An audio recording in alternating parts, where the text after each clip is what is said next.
Assalamualaikum warahmatullahi wabarakatuh. Kaum muslimin dan kaum muslimat, segenap pendengar radio Insani 88 FM di Purbalingga dan sekitarnya, pendengar radio Telaga Dakwah yang ada di Biren Aceh, pemirsa Yufi TV dan juga segenap pemirsa Insan TV dimanapun Anda berada. Alhamdulillah pada kesempatan Jumat pagi hari ini tanggal 19 Syawal 1435 Hijriah atau bertepatan dengan tanggal 15 Agustus 2014, kita dapat kembali bertemu di dalam sesi kajian Embun Pagi yang seperti biasa akan disampaikan oleh pemateri kita, beliau Ustadz Abdul Zain MA Hafidhullah Ta'ala. Insya Allah pada kesempatan pagi hari ini kita akan melanjutkan pembahasan yang pekan lalu, yaitu belajar sholat bagian yang ke-6, masih pada bab doa iftitah Ustadz ya? Insya Allah. Baik kaum muslimin dan kaum muslimat pendengar radio Insani 88 FM, Anda nanti dapat mengajukan pertanyaan melalui pesan singkat ke nomor 085 600 100 880, dan untuk Anda segenap pemirsa Insan TV, Anda dapat mengirimkan pertanyaan melalui pesan singkat ke nomor yang tertera di layar televisi Anda. Kaum muslimin dan kaum muslimat, segera saja kita mulai sesi materi kajian pada kesempatan pagi hari ini. Untuk Anda Ustadz Abdul Zain, kami persilahkan. Bismillahirrahmanirrahim. Assalamualaikum warahmatullahi wabarakatuh. Waalaikumsalam. Alhamdulillahi rabbil alamin, wa bihi nasta'inu ala umurid dunya waddin, wa sallallahu ala nabiyyina Muhammadin wa ala alihi wa sahbihi ajma'in, amma ba'd. Kita panjatkan puja dan syukur kehadirat Allah Tabaraka wa Ta'ala pada kesempatan pagi yang berbahagia kali ini. Kita masih kembali diberi kekuatan, kesehatan, hidayah serta taufik dari Allah Jalla wa Ala, sehingga kita bisa kembali mengkaji ajaran agama kita yang mulia ini. Kita berharap semoga Allah Tabaraka wa Ta'ala berkenan untuk melimpahkan kepada kita semuanya ilmu yang bermanfaat, sehingga bisa kita amalkan sebagai bekal untuk menghadap kepada Allah Jalla wa Ala. Amin ya rabbal alamin. Salawat dan salam semoga senantiasa tercurahkan kepada junjungan kita Nabi besar Muhammad sallallahu alaihi wa ala alihi wa sahbihi wasallam, kepada para sahabatnya, keluarganya dan umatnya yang setia mengikuti tuntunannya hingga di akhir nanti.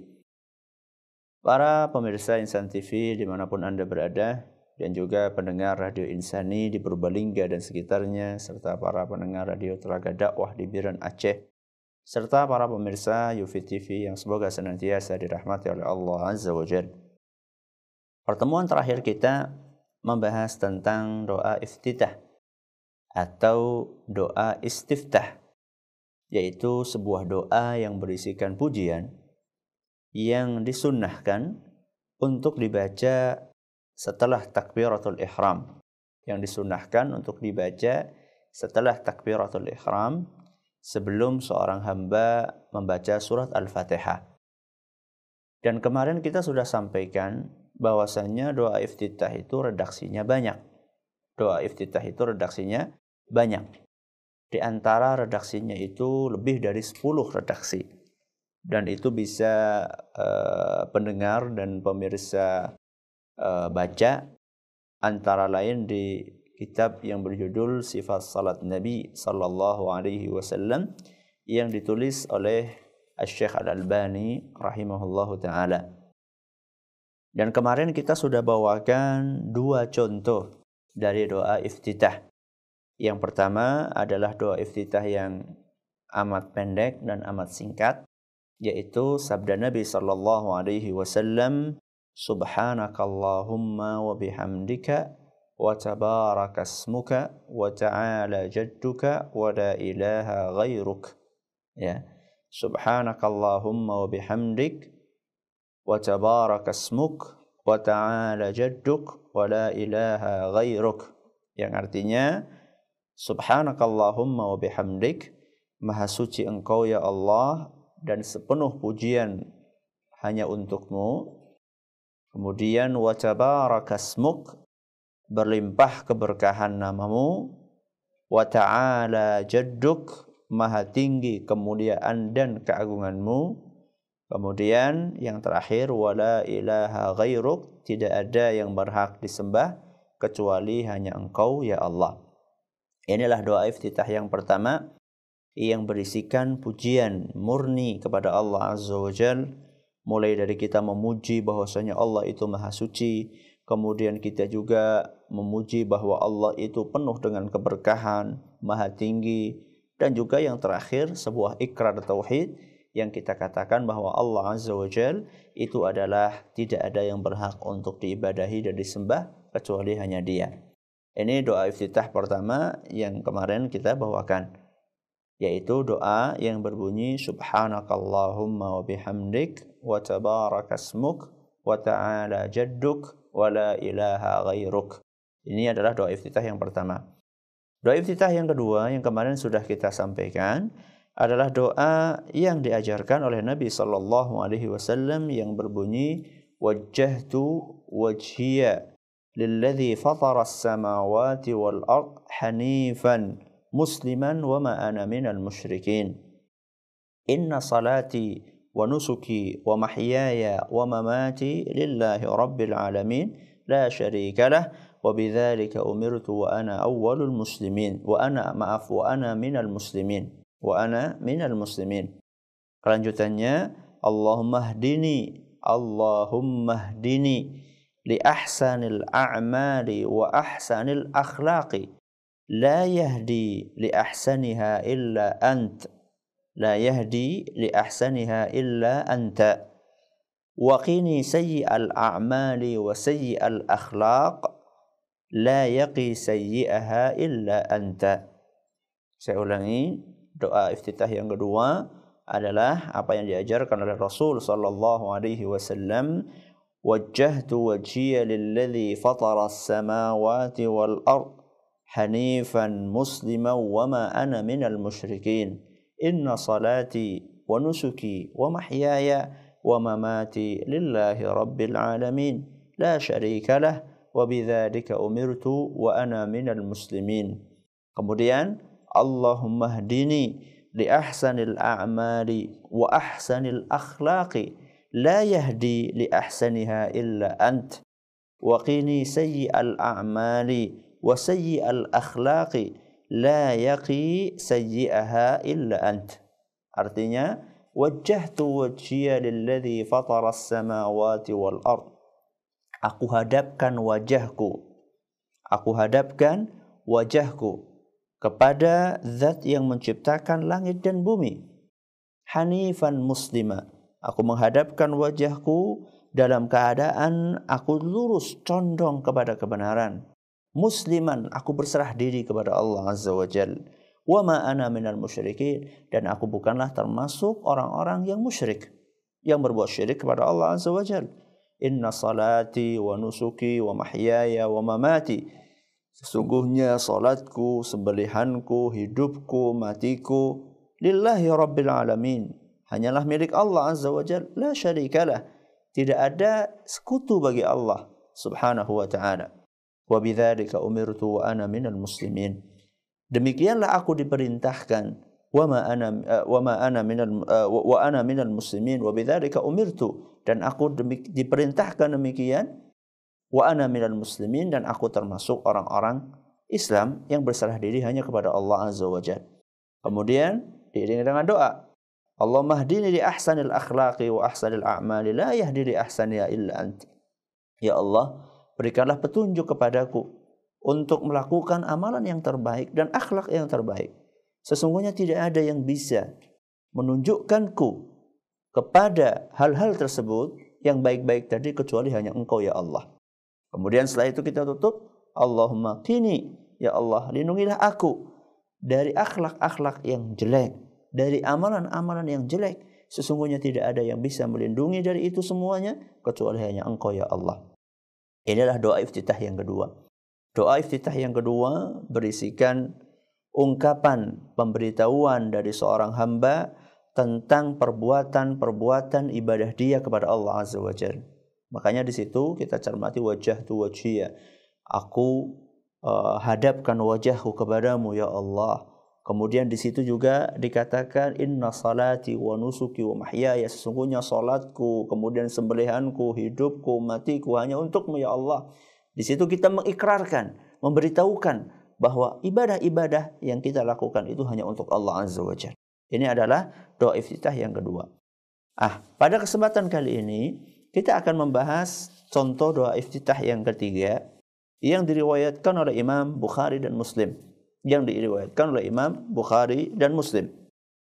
Dari Abu Hurairah radhiyallahu anhu, beliau mengatakan, "Kana Rasulullah sallallahu alaihi wasallam idza istaftaha as-salata sakata hunayyatan qabla an yaqra."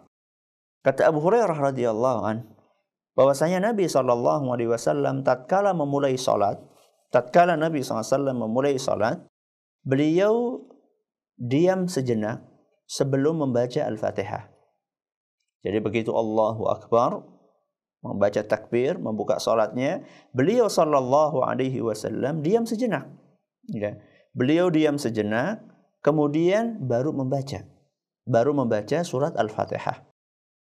Faqala Abu Hurairah, "Ya Rasulullah, bi abi wa ummi, ara'aita sukutaka baina at-takbiri wal qira'ati ma taqul?" Abu Hurairah mencermati, memperhatikan cara salat Nabi sallallahu alaihi wasallam. Maka beliau mencermati dan memperhatikan bahwa Nabi sallallahu alaihi wasallam setelah membaca takbiratul ihram tidak segera membaca surat Al-Fatihah. Akan tetapi beliau sallallahu alaihi wasallam diam sejenak. Maka Abu Hurairah penasaran, "Wahai Nabi SAW, ketika engkau diam, apa yang kamu baca? Ketika engkau diam, apa yang kamu baca?" Maka Nabi SAW mengatakan, yang aku baca adalah, "Allahumma ba'id baini wa baina khatayaya kama ba'adta bainal masyriqi wal maghrib. Allahumma naqqini min khatayaya kama yunaqqa ath-thawbul abyadu minad danas. Allahumma ighsilni min khatayaya bil ma'i wal thalji wal barad." Ini adalah doa iftitah, contoh yang ketiga yang akan kita bawakan pada kesempatan kali ini, yaitu doa yang sudah banyak dihafal tentunya oleh para jamaah sekalian, oleh para pendengar, para pemirsa dimanapun Anda berada yang semoga dirahmati oleh Allah Azza wa Jalla, yaitu doa yang berbunyi, "Allahumma ba'id baini wa baina khatayaya kama ba'adta bainal masyriqi wal maghrib. Allahumma naqqini min khatayaya kama yunaqqa ath-thawbul abyadu minad danas. Allahumma ighsilni min khatayaya bil thalji wal ma'i wal barad." Hadis riwayat Bukhari dan Muslim. Para pendengar pemirsa yang semoga senantiasa dirahmati oleh Allah, kita akan bahas makna yang dikandung oleh doa ini. Pertama, Nabi SAW mengajarkan agar kita membaca Allahumma ba'id baini wa baina khatayaya kama ba'adta bainal masyriqi wal maghrib. Apa artinya? Ya Allah, doa. Isinya adalah doa. Jadi doa iftitah ini isinya dari awal sampai akhir adalah permintaan. Permintaan itu berbunyi, Allahumma ba'id baini wa baina khatayaya. Ya Allah, jauhkanlah aku. Jauhkanlah antara aku dengan kesalahan-kesalahanku. Kama ba'adta bainal masyriqi wal maghrib. Sebagaimana engkau membuat jauh antara jarak timur dengan jarak barat. Ujung timur dengan ujung barat. Kita tahu, para pendengar, pemirsa yang berbahagia, bahwa jarak antara timur dengan barat itu jauh sekali. Jarak antara timur dengan barat itu jauh sekali. Sekian ribu kilometer atau bahkan mungkin sekian juta kilometer.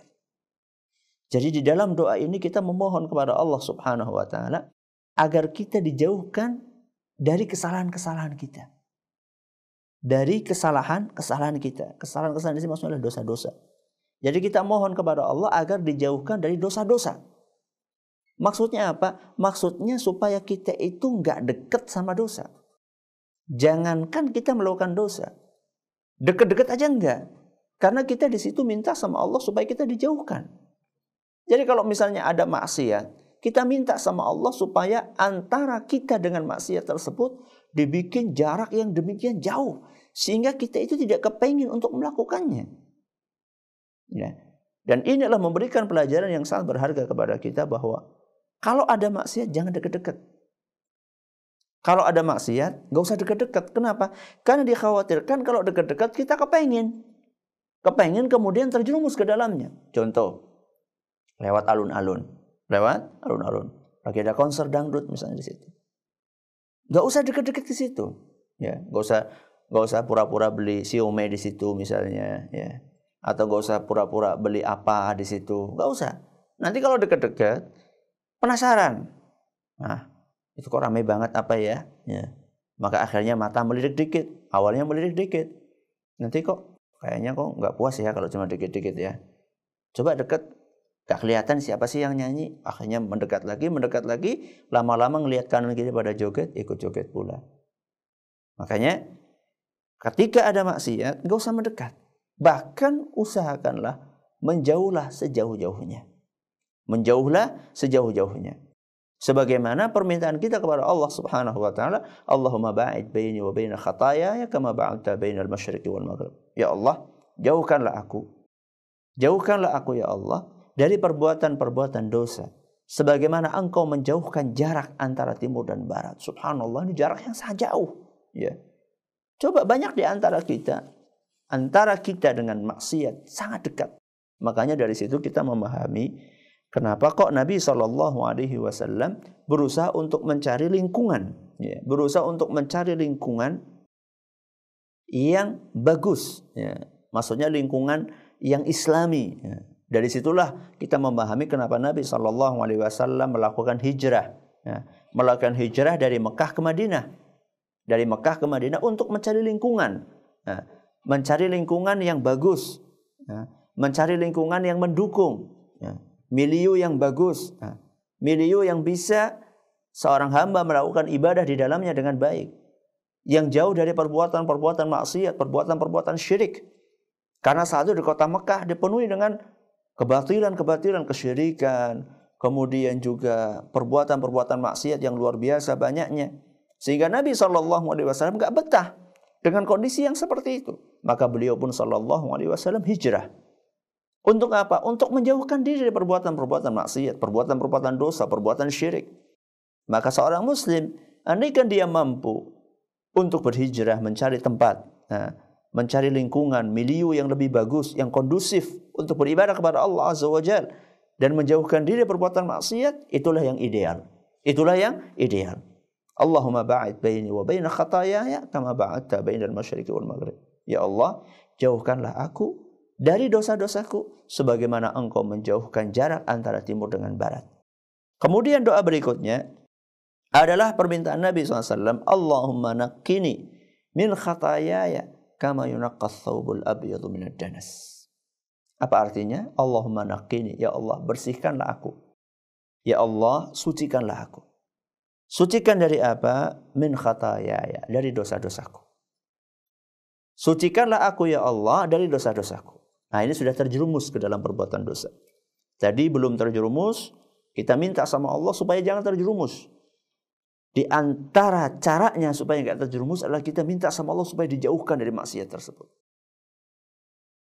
Yang namanya manusia itu kan pasti akan terjerumus kepada perbuatan dosa. Karena kita adalah keturunan Nabi Adam alaihissalam. Dan Nabi SAW sudah mengatakan kullu bani Adam khata'. Setiap anak Adam, setiap anak keturunan Adam alaihissalam itu pasti banyak salahnya, khata', banyak dosanya. Jadi kita pasti banyak dosa. Nah, kalau misalnya kita sudah berusaha secara maksimal untuk menghindari perbuatan dosa, ternyata kok masih terjerumus kepada perbuatan dosa, maka kita minta kepada Allah agar kita dibersihkan dari efek dosa tersebut. Allahumma naqqini, ya Allah bersihkanlah aku. Sucikanlah aku dari dosa-dosaku. Kama yunaqqas thawbul abyadu minad danas. Sebagaimana Engkau ya Allah, atau sebagaimana baju putih dibersihkan dari noda-noda. Ya.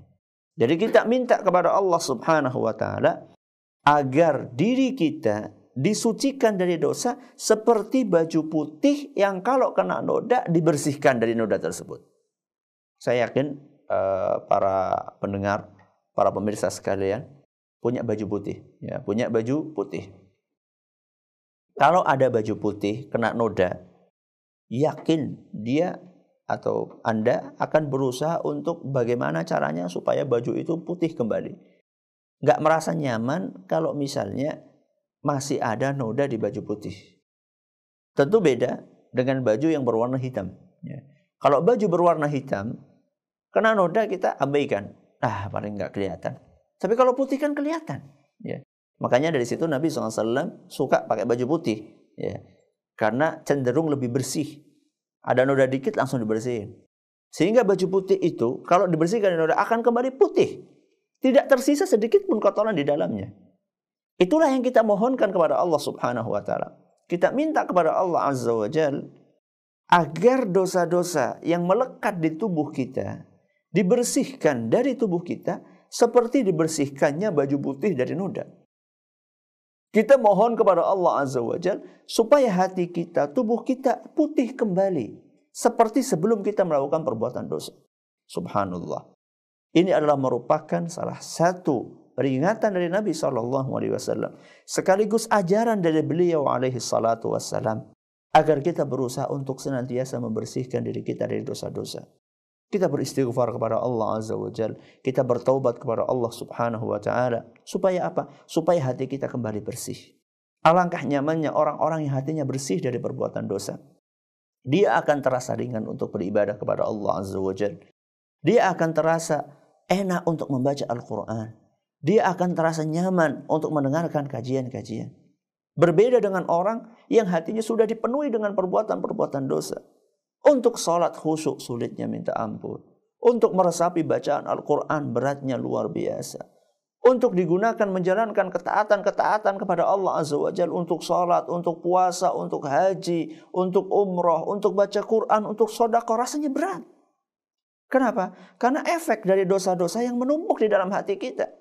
Sebagaimana yang dijelaskan oleh Nabi kita Muhammad sallallahu alaihi wasallam dalam sebuah hadis yang sahih di mana Nabi sallallahu alaihi wasallam mengatakan innal 'abda idza akhta'a khati'atan nukitat fi qalbihi nuktatan sauda.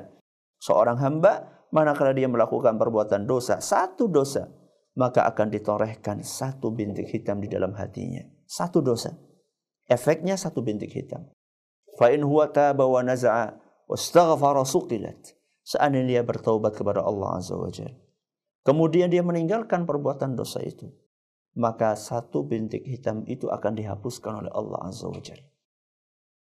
Kalau taubat, beristighfar, bintik hitam itu langsung dihapus dan hati akan kembali menjadi putih, bersih, tidak ada noda-nodanya. Tapi sebaliknya kata Allah Azza wa Jalla, kata Nabi SAW, fa in zada zida fiha.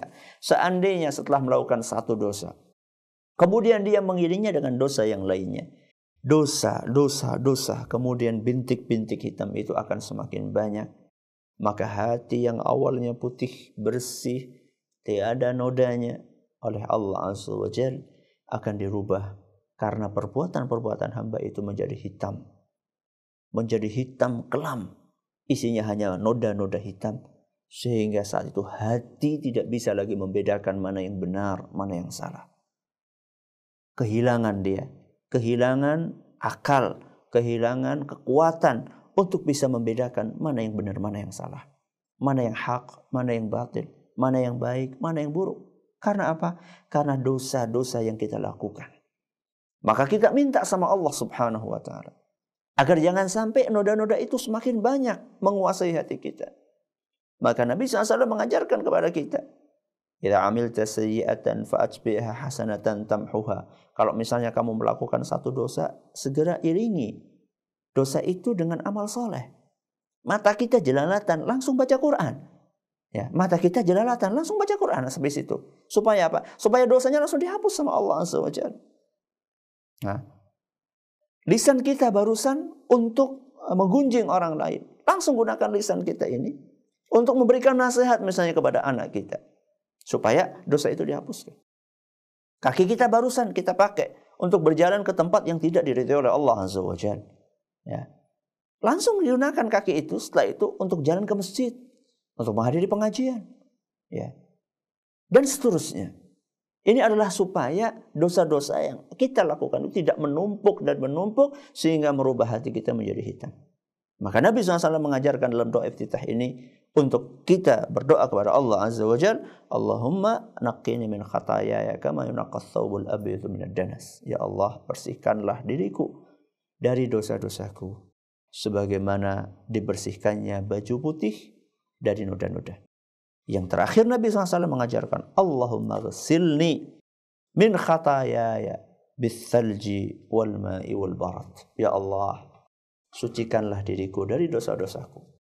Dengan apa ya Allah? Sucikanlah dengan es, kemudian dengan air, dan dengan salju. Dengan air es, dengan air, kemudian dengan hujan es, dan dengan air yang dingin. Jadi di sini kita meminta kepada Allah totalitas kebersihan. Jadi bersih yang maksimal. Bersih yang maksimal, bukan sekedar dicuci dengan air, tapi ditambah dengan es, ditambah dengan salju, ditambah dengan segala sesuatu yang bisa membersihkan. Dan ini juga kata para ulama memberikan isyarat kepada kita bahwa hati kita itu butuh rasa dingin. Ya. Hati kita itu butuh kesejukan. Berarti kalau orang melakukan kemaksiatan, hatinya akan panas. Hatinya tidak akan tenang. Walaupun mungkin kelihatannya dia merasa puas dengan maksiat yang dia lakukan. Karena dia merasa sudah bisa memenuhi dorongan syahwat yang ada dalam dirinya. Tapi sejatinya kata para ulama bahwa orang yang mencari kepuasan dengan maksiat, mereka seperti orang yang berusaha menghilangkan rasa dahaga dengan meminum air laut. Dengan meminum air laut.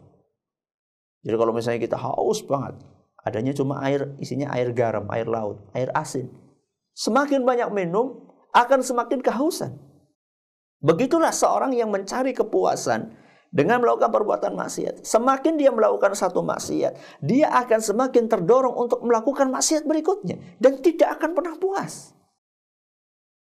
Maka Anda yang ingin memuaskan mata Anda dengan perbuatan-perbuatan maksiat, dengan nonton hal-hal yang tidak diridhoi oleh Allah Azza wa Jalla, yakinlah bahwa Anda nonton sekali dengan harapan Anda akan puas, pasti tidak akan puas. Keesokannya pengen nonton lagi. Keesokannya pengen nonton lagi. Walaupun di hati kita mengatakan, ini yang terakhir lah. Insya Allah besok nggak akan lagi.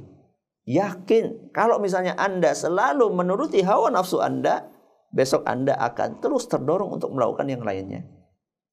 Nonton satu film misalnya, ya, saat ini memang, udah selesai. Tapi besoknya penasaran, kelanjutannya kayak apa ya? Atau membaca sebuah hal-hal yang tidak diridhoi oleh Allah Azza wa Jalla, cerita yang tidak bagus misalnya, cerita pornografi, dan lain sebagainya. Ketika kita membaca satu kisah, ini terakhir, besok lanjutin lagi. Kenapa? Karena orang yang ingin memuaskan hawa nafsunya dengan perbuatan maksiat, maka dia akan terdorong untuk melakukan maksiat berikutnya. Seperti orang yang minum dari air laut. Maka di sini kita minta kepada Allah Azza wa Jalla agar dosa-dosa kita dibersihkan. Bukan hanya sekedar dengan air. Dibersihkan dengan es, dengan salju. Dengan air dingin. Supaya hati yang awalnya panas, karena efek dari perbuatan maksiat, akan kembali dingin kembali. Akan kembali nyaman, akan kembali sejuk, akan kembali tentram. Itulah yang kita minta kepada Allah Azza wa Jalla. Inilah doa yang ketiga. Doa yang ketiga adalah doa yang diajarkan oleh Nabi SAW dalam istiftah, yaitu Allahumma ba'id baini wa baina khatayaya kama ba'adta bainal masyriqi wal maghrib. Allahumma naqini min khatayaya kama yunaqqa ath-thawbul abyadu min ad-danas. Allahumma ighsilni min khatayaya bil ma'i bil thalji wal ma'i wal barat. Berarti sampai sekarang kita mempelajari 3 doa iftitah. Yang paling pendek, yang pertama. Yang kedua, yang isinya adalah wajjahtu wajhiya. Kemudian yang ketiga, Allahumma ba'id baini. Baik. Mana yang kita baca, Ustaz? Mana yang kita baca? Dari 3 ini mana yang kita baca? Yang paling afdal adalah kita berusaha untuk membaca 3-3-nya dalam waktu yang berbeda-beda. 3-3-nya dalam waktu yang berbeda-beda. Maksudnya itu tidak digabung dalam satu sholat dibaca 3-3-nya. Karena kata para ulama hal itu belum pernah dipraktekkan oleh Nabi SAW. Yang dipraktekkan oleh Nabi SAW, kadang beliau SAW memakai doa pertama, kadang memakai doa kedua, kadang memakai doa ketiga, dan kadang memakai doa keempat dan kelima dan seterusnya. Ini kita cuma bawakan 3 contoh saja. Ya. Jadi kadang Nabi SAW pakai doa yang pertama. kadang pakai doa yang kedua, kadang pakai doa yang ketiga. Berarti kalau Nabi SAW kadang pakai ini, kadang pakai ini, kadang pakai ini, berarti yang afdol adalah kita pun seperti itu. Kadang kita pakai pertama, kadang kedua, kadang ketiga. Ya. Ini yang paling afdal. Akan tetapi para ulama kemudian menjelaskan dari tiga doa iftitah ini, mana yang kandungannya paling hebat, ya, mana yang kandungannya paling bagus, ya, mana yang kandungannya paling utama.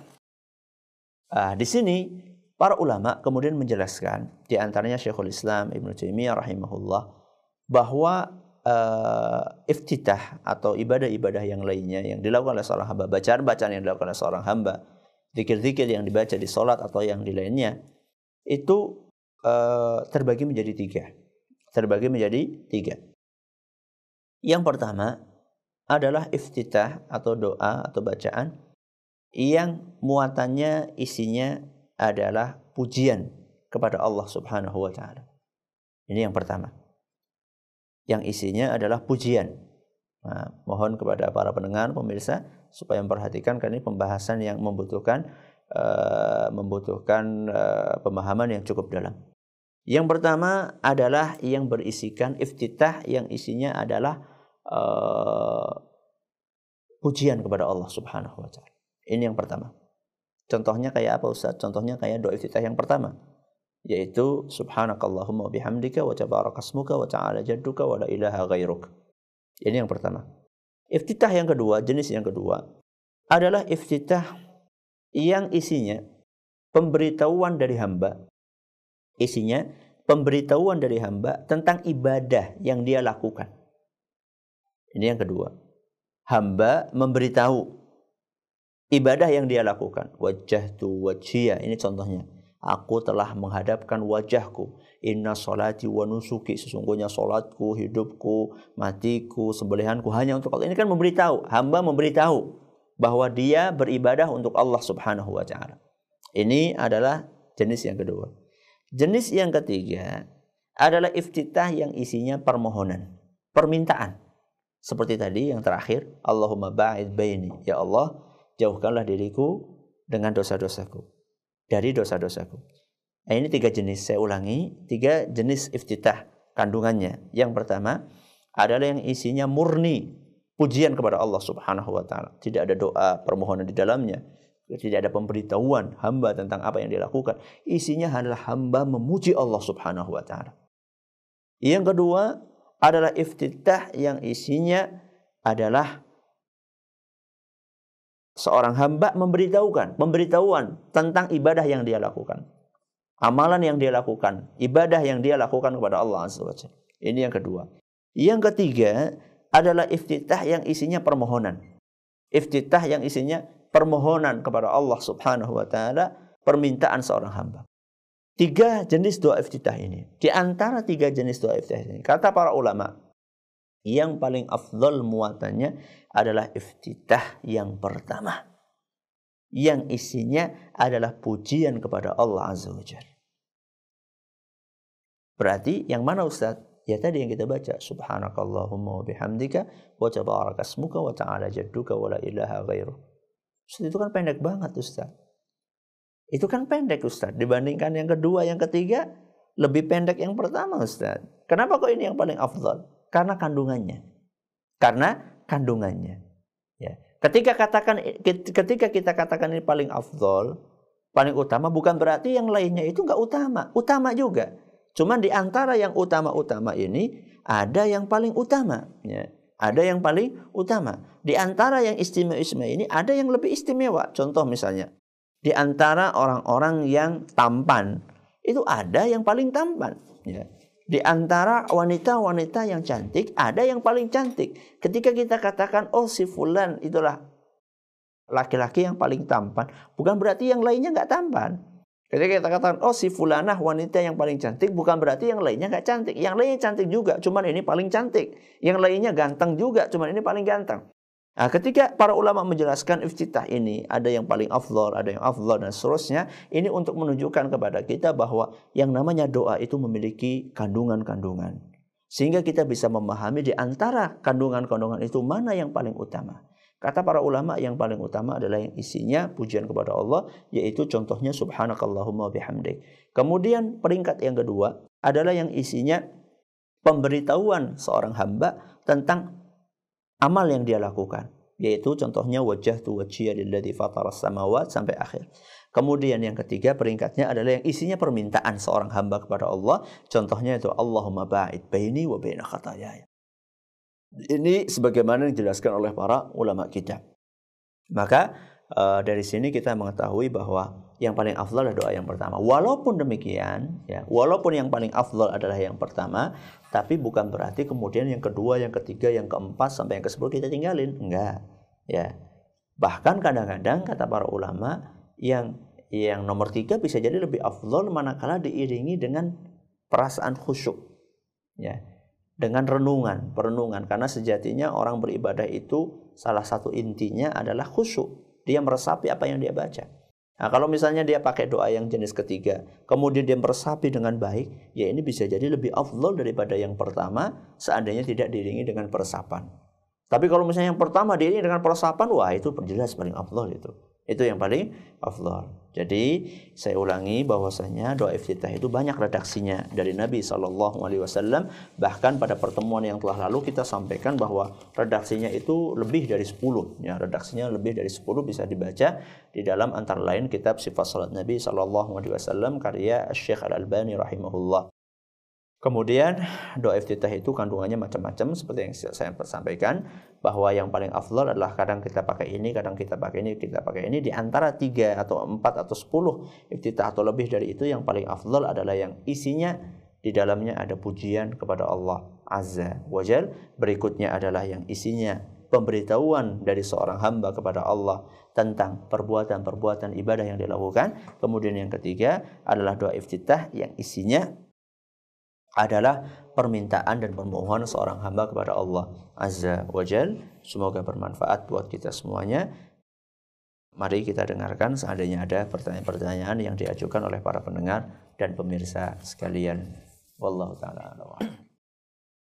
Demikian kaum muslimin dan kaum muslimat, segenap pendengar radio Insani 88 FM di Purbalingga dan sekitarnya, pendengar radio Telaga Dakwah yang ada di Biren Aceh, pemirsa Yufi TV dan juga pemirsa Insan TV dimanapun Anda berada, telah kita simak bersama sesi materi kajian Embun Pagi pada kesempatan hari ini yang membahas seputar doa iftitah, belajar sholat bagian yang ke-6. Selanjutnya akan kita masuki sesi tanya jawab. Kami mengundang Anda semua untuk berinteraksi dengan beliau Ustaz Abdul Zain, dan kami harapkan pertanyaan yang Anda ajukan bersesuaian dengan tema pada kesempatan pagi hari ini. Baik kaum muslim dan kaum muslimat, segera kami bacakan pertanyaan yang telah masuk ke redaksi kami. Pertanyaan pertama datang dari saudari muslimah yang tidak menyebutkan namanya, yang ada di Batu Raja. Assalamualaikum Ustadz. Waalaikumsalam. Saya mau tanya, bagaimana kalau terkadang kita tidak membaca doa iftitah, apakah sah sholatnya Ustadz? Ya, silakan. Alhamdulillah Rabbil Alamin, wassalatu wassalamu ala nabiyina Muhammadin wa ala alihi wa sahbihi ajma'in, amma ba'd. Kita sudah sampaikan pada pertemuan yang lalu bahwasanya doa iftitah adalah hukumnya sunnah. Hukumnya adalah sunnah. Sehingga seandainya seorang hamba tidak membawakan doa iftitah, tidak membaca doa iftitah dalam salatnya, maka insya Allah salatnya tetap sah. Jadi doa iftitah itu hukumnya sunnah, entah itu di salat wajib maupun di salat sunnah. Saya ulangi, doa iftitah itu hukumnya sunnah, entah itu dilakukan di sholat wajib maupun sholat sunnah. Sehingga seandainya ada seorang hamba tidak melakukan doa iftitah atau tidak membaca doa iftitah, entah itu di sholat wajib atau di sholat sunnah, maka sholatnya tetap sah insyaallah. Wallahu ta'ala a'lam wa a'lam. Baik, demikian jawaban yang telah disampaikan oleh Ustaz. Pertanyaan selanjutnya datang dari saudara Ilyas yang ada di Bone, Sulawesi Selatan. Beliau bertanya, Assalamualaikum warahmatullahi wabarakatuh. Ustadz, apakah doa iftitah pada sholat-sholat sunnah dibaca pada setiap kali selesai takbiratul ikhram? Misalnya pada sholat tahajud atau sholat qobliyah zuhur 4 rakaat yang dikerjakan setiap 2 rakaat salam. Silakan Ustadz. Ya, betul. Jadi kalau misalnya sholat tahajudnya 2 rakaat, maka setelah selesai takbiratul ihram, di rakaat yang pertama dia membaca doa iftitah. Sunnah, sekali lagi sunnah. Jadi dia membaca doa iftitah setiap selesai takbiratul ihram. Setiap selesai takbiratul ihram dia membaca doa iftitah. Entah itu di 2 rakaat pertama atau 2 rakaat kedua atau 2 rakaat ketiga dan seterusnya. Itu yang disunahkan oleh Nabi kita Muhammad SAW. Tapi kalau di rakaat kedua tentu tidak. Ya, di rakaat kedua misalnya rakaat pertama dia sudah baca doa iftitah. Rakaat keduanya dia tidak perlu untuk membaca doa iftitah lagi. Ya, tidak perlu untuk membaca doa iftitah lagi. Nanti begitu selesai salam kemudian dia sholat 2 rakaat berikutnya, maka dia baca doa iftitah lagi di rakaat yang pertama setelah membaca takbiratul ihram. Wallahu taala a'la wa a'lam. Demikian Saudara Ilyas jawabannya telah disampaikan oleh Ustadz. Selanjutnya kami bacakan pertanyaan yang datang dari hamba Allah yang ada di Banyumas. Assalamualaikum Ustadz. Doa iftitah kabiro apa ada dalilnya atau tidak Ustadz? Silakan Ustadz. Ada, yaitu Allahu Akbar kabira. Allahu Akbar kabira walhamdulillah katsira ada. Cuman redaksinya itu tidak seperti yang sering dibaca oleh masyarakat, yaitu digabung sama wajah tu wajhiyah. Jadi ada redaksinya khusus. Maka kami nasihatkan kepada kepada saudara penanya agar kalau bisa memiliki buku yang saya sebutkan tadi, yaitu Sifat Salat Nabi Sallallahu Alaihi Wasallam. Jadi di situ dijelaskan tentang berbagai macam doa iftitah yang ada landasannya dari hadis-hadis Nabi SAW yang sahih. Nanti di situ Anda bisa hafalkan salah satu dari redaksinya atau bahkan kalau bisa semuanya, ya. Kalau bisa semuanya, mana yang bisa dia praktekkan itu, apalagi kalau bisa dipraktekkan semuanya itu sangat bagus sekali. Atau kalau misalnya dia tidak mampu untuk menghafalkan semuanya, ya hafalkan salah satunya kemudian dia gunakan di dalam kesehariannya. Jadi memang ada beberapa doa iftitah yang umum di masyarakat, ada tuntunannya, tapi ketika kita perhatikan ada beberapa doa iftitah yang kadang-kadang digabung-gabungkan antara satu iftitah dengan iftitah yang lainnya. Contohnya yang tadi ditanyakan oleh saudara pembaca. Sedangkan menggabungkan antara satu iftitah dengan iftitah yang lainnya, kata para ulama itu tidak ditemukan atau belum ditemukan dari praktek Nabi SAW. Jadi yang afdhalnya adalah membaca doa iftitah satu pada satu sholat, doa iftitah berikutnya pada sholat yang lainnya. Jadi tidak digabungkan antara satu dengan yang lainnya. Wallahu ta'ala a'la wa a'lam. Nah. Baik, demikian saudari penanya yang ada di Banyumas. Pertanyaan selanjutnya datang dari saudara Nanang Abdul Razak yang ada di Tasikmalaya. Assalamualaikum Ustadz, bagaimana kalau ketika makmum sedang membaca doa iftitah tetapi kemudian imam keburu membaca surat Al-Fatihah? Apakah kita lanjutkan bacaan doa iftitah atau berhenti untuk mendengarkan bacaan imam? Ya, tentu doa iftitah itu hukumnya sunnah. Doa iftitah hukumnya sunnah. Sedangkan mendengarkan bacaan, menyimak bacaan itu adalah sesuatu yang sangat diperintahkan oleh Allah Azza wa Jalla dalam Al-Quran. Wa idza quri'a al-Qur'anu fastami'u lahu wa ansitu la'allakum turhamun. Seandainya dibacakan Al-Quran, maka diamlah, kemudian perhatikanlah supaya kalian mendapatkan rahmat dari Allah Azza wa Jalla. Jadi lebih afdhalnya adalah Anda menghentikan doa iftitah Anda kemudian mendengarkan bacaan imam.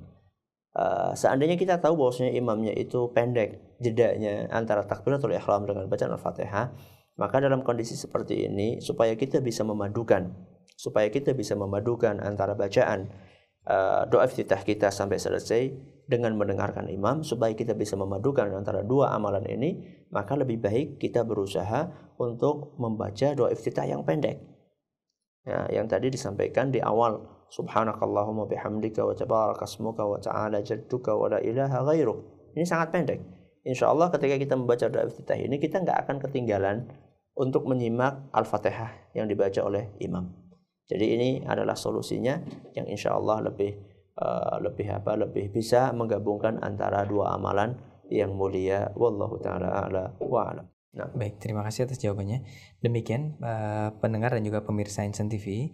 Jawaban ini juga merupakan rangkuman jawaban dari beberapa pertanyaan yang serupa dari hamba Allah di Purbalingga dan yang lainnya. Pertanyaan selanjutnya datang dari saudara Afdel yang ada di Dumai. Assalamualaikum Ustadz. Pada sholat malam doa iftitah apa yang dibaca oleh Rasulullah SAW? Silakan.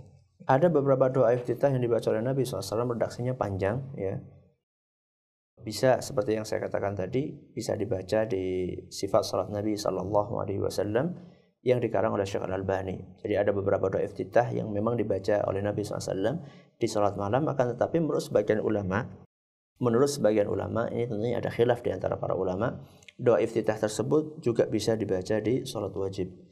Jadi ada perbedaan pendapat di antara para ulama. Ada yang mengatakan ini bisa dibaca juga di salat yang wajib, ada yang mengatakan khusus dibaca di salat malam. Dan doa iftitah di salat malam itu adalah salah satu doa iftitah yang menggabungkan antara tiga makna yang tadi disebutkan di atas. Yang pertama adalah pujian kepada Allah Subhanahu wa taala, kemudian yang kedua adalah pemberitahuan dari seorang hamba kepada Allah Azza wa Jalla tentang amalan yang dia lakukan, kemudian juga di dalamnya ada unsur doa.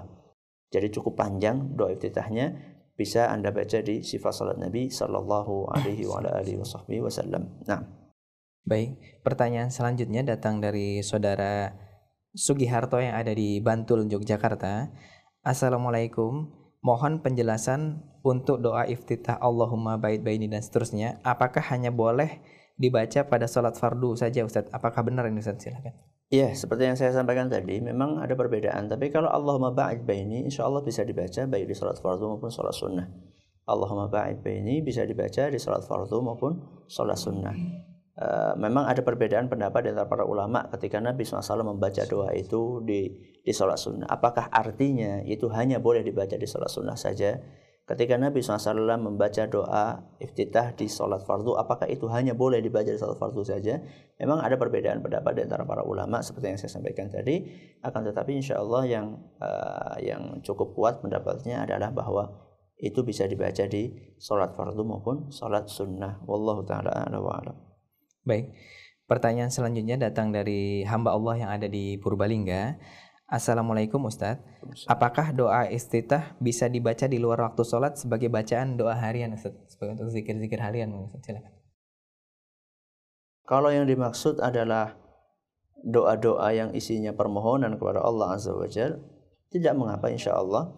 Akan tetapi tidak diyakini sebagai sebuah ritual yang harus dilakukan, ya, atau sebuah ritual yang rutin untuk dilakukan.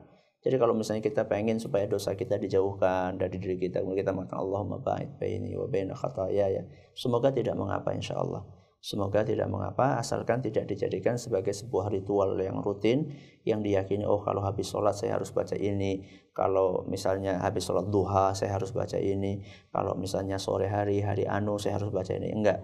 Kalau seperti itu nanti dikhawatirkan akan masuk dalam kategori amalan-amalan yang tidak dicontohkan oleh Nabi kita Muhammad sallallahu alaihi wasallam.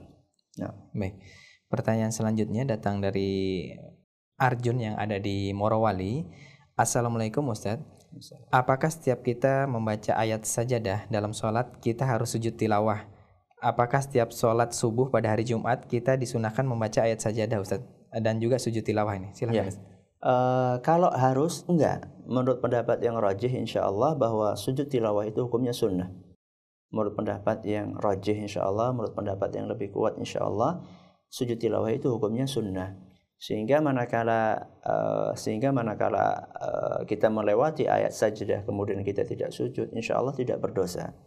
Insya Allah tidak berdosa. Bagi imam yang ingin melakukan sujud tilawah, seyogianya dia memberikan semacam pemberitahuan terlebih dahulu, sosialisasi terlebih dahulu kepada para makmumnya, sehingga tidak timbul kekacauan. Karena banyak kejadian di mana imamnya membaca surat yang di dalamnya ada ayat sajdah, kemudian tanpa pemberitahuan dia langsung sujud. Nah, dia langsung sujud, sedangkan makmum yang di belakangnya karena belum tahu, akhirnya mereka pada ruku. Nah, mereka pada ruku. Bahkan ada yang membaca subhanallah, dikiranya imamnya lupa, harusnya ruku malah sujud, padahal imamnya ingin mempraktekkan sujud tilawah. Maka itu adalah salah satu dari efek mengamalkan sunnah tanpa ada pengajaran dan pemberitahuan kepada masyarakat. Maka kalau Anda ingin mempraktekkan itu, sosialisasikan terlebih dahulu kepada masyarakat sehingga tidak menimbulkan polemik yang berkepanjangan. Bahkan sampai-sampai kadang-kadang ada, bahkan ini kejadian sudah terjadi, di mana ada sebagian orang mempraktekkan sujud tilawah tersebut, kemudian timbul isu di luar, ini sholat gaya apa lagi, ini ajaran sholat dari mana lagi ini, kok habis berdiri langsung sujud, nggak ada rukuknya. Itulah karena keterbatasan ilmu, ya, karena keterbatasan ilmu masyarakat, sehingga mereka mengira sesuatu yang sunnah itu adalah sesuatu yang menyimpang dari ajaran Islam. Kenapa? Karena kurangnya pemberitahuan, karena kurangnya sosialisasi. Maka kami nasihatkan kepada kami pribadi dan juga kepada para imam, para khatib, para dai, bahwa manakala akan mengamalkan sunnah, ajarkan terlebih dahulu kepada masyarakat. Inti jawabannya bahwasanya sujud tilawah itu hukumnya sunnah, seandainya tidak dilakukan tidak mengapa, insya Allah. Kalau dilakukan lebih afdal, akan tetapi perlu adanya sosialisasi terlebih dahulu kepada masyarakat. Wallahu ta'ala a'lam wa a'lam. Masih ada waktu Ustaz ya? Satu pertanyaan terakhir ya. Okay. Baik, satu pertanyaan terakhir akan kami bacakan dari pemirsa Insan TV. Assalamualaikum Ustaz. Mau bertanya bagaimana hukumnya tahiyat yang menggerak-gerakkan ujung telunjuk Ustaz, silakan Ustaz. Menggerakkan ujung telunjuk ketika bertahiyat, ya, itu dilandaskan dalam sebuah hadis yang insya Allah sahih. Yuharriku biha, kata Nabi SAW, yad'u yuharriku biha, kata sahabat yang menukil hadis Nabi SAW, bahwasanya Nabi SAW itu ketika tahiyat beliau mengacungkan jari telunjuknya kemudian menggerakkan jari telunjuknya. Ini hadis dinilai sahih oleh banyak ulama, dan kami belum menemukan ulama yang mendhaifkannya kecuali salah satu dari ulama kontemporer di zaman ini. Adapun ulama dari dulu sampai sekarang mereka menilai hadis ini sahih. Alhamdulillah ketika kami menyelesaikan studi kami S1 di Madinah, skripsi atau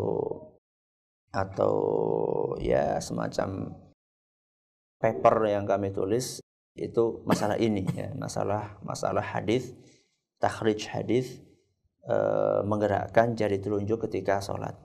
Sebatas pencarian dan penelitian terbatas kami belum menemukan ada ulama terdahulu, pakar hadis terdahulu, ahli hadis klasik yang menilai hadis ini dhaif. Satu-satunya yang kami temukan adalah seorang pakar hadis kontemporer di zaman ini. Adapun ulama-ulama sebelumnya mereka mensahihkan, termasuk juga pakar hadis kontemporer Syekh Al-Albani rahimahullah, beliau termasuk yang mensahihkan. Maka hadis menggerakkan jari itu sahih insyaallah. Tapi juga hadis yang menyebutkan wa asyara biha dan mengacungkan telunjuk saja tanpa digerakkan itu juga sahih. Jadi di sini ada dua hadis yang sahih, yang menggerakkan sahih, kemudian yang tidak menggerakkan juga sahih. Jadi sama-sama sahih. Karena hadisnya sama-sama sahih, maka di sini para ulama mengatakan, di antara mereka mengatakan, sebagian dari mereka mengatakan maka tidak ada masalah bagi mereka yang menggerakkan jari telunjuknya ataupun yang tidak menggerakkannya, karena sama-sama berlandaskan hadis yang sahih. Maka dari sini kita mengetahui kekeliruan sebagian kalangan yang kemudian menjelek-jelekkan orang yang menggerakkan jari telunjuknya, atau sebaliknya mereka yang menggerakkan kemudian menyalahkan orang yang tidak menggerakkan. Ya, karena masing-masing memiliki argumen hadis yang sahih dari Nabi SAW. Yang menggerakkan ada hadisnya dan sahih, yang tidak menggerakkan juga ada hadisnya dan sahih.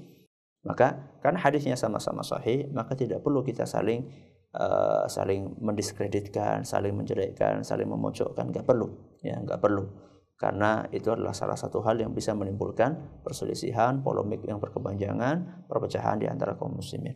Ini dalam hal-hal yang masing-masing punya dalilnya.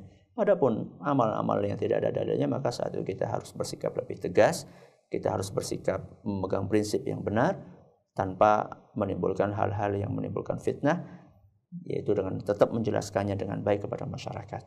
Wallahu ta'ala a'lam wa a'lam. Mungkin ini saja yang dapat kami sampaikan. Kami serahkan kembali kepada saudara pembawa acara. Baik, demikian kaum muslimin dan kaum muslimat segenap pendengar Radio Insani 88 FM di Purbalingga dan sekitarnya.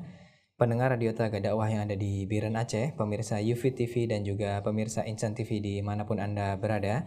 Pertanyaan tadi mengakhiri kebersamaan kita pada kajian Embun Pagi kesempatan hari ini. Kami ucapkan terima kasih jazakallah khair Ustaz atas materi yang telah antum sampaikan, dan kami ucapkan juga terima kasih yang sebesar-besarnya kepada Anda segenap pendengar Radio Insani dan juga pemirsa Insan TV atas keluangan dan kerendahan hati Anda untuk menyimak seluruh rangkaian kajian pada kesempatan pagi hari ini. Dan tak lupa kami ucapkan permohonan maaf yang sebesar-besarnya karena begitu banyak pertanyaan yang masuk ke redaksi kami namun tidak dapat kami bacakan secara keseluruhan.